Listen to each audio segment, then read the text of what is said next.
one of the secrets to scale, and I think this applies across almost every industry, but the problem that we originally were solving, which is around building really high quality data sets, was something that most machine learning teams knew was very important, and so most people agreed that was very important, but it wasn't necessarily the sexiest problem that every AI scientist wanted to spend their days and nights working on. And this is like collecting images, labeling them. Yeah, collecting images and labeling them and making sure that was done very, very high quality. It was a very, frankly, a very operational problem, and we've built a lot of technology to support it. But again, at its core, it's a very operational problem.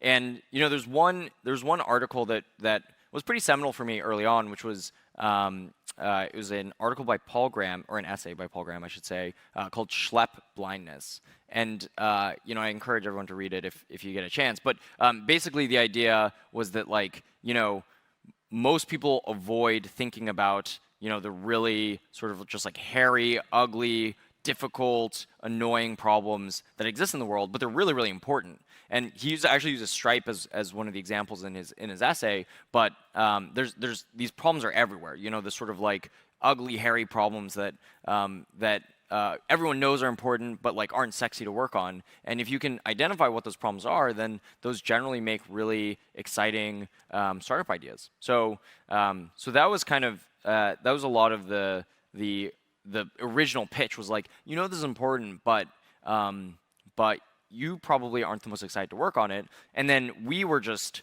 I think we, even very early on, our whole team was super duper scrappy. And so I think a lot of teams and a lot of customers that we worked with saw our velocity and our product velocity and how fast we were moving and thought to themselves like, hey, yeah, these guys, even if they don't have the perfect product today, they're going to get to a product that we're going to be able to rely on really, really quickly.